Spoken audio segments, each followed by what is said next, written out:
اور جب وہ یروشلم کے نزدیک پہنچے اور زیتون کے پہاڑ پر بیتفگے کے پاس آئے تو یسوع نے شاگردوں کو یہ کہہ کر بھیجا کہ اپنے سامنے کے گاؤں میں جاؤ۔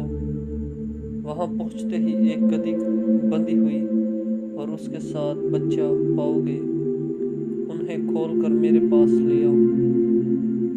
اور اگر کوئی تم سے کچھ کہے تو کہنا کہ خداوند کو ان کی ضرورت ہے، وہ فی الفور انہیں بھیج دے گا۔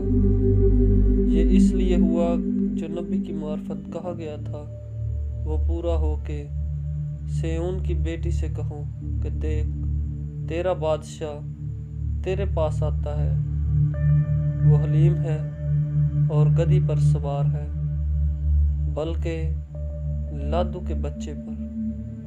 بس شاگردوں نے جا کر جیسا یسوع نے ان کو حکم دیا تھا ویسا ہی کیا، اور گدھی اور بچے کو لا کر اپنے کپڑے ان پر ڈالے اور وہ ان پر بیٹھ گیا۔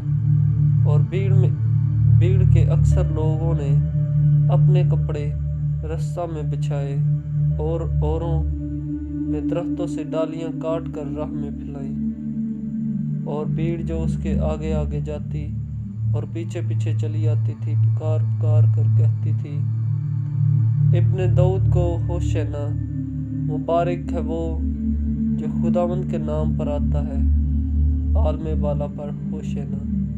اور جب وہ یروشلم میں داخل ہوا تو سارے شہر میں ہلچل پڑ گئی اور لوگ کہنے لگے یہ کون ہے؟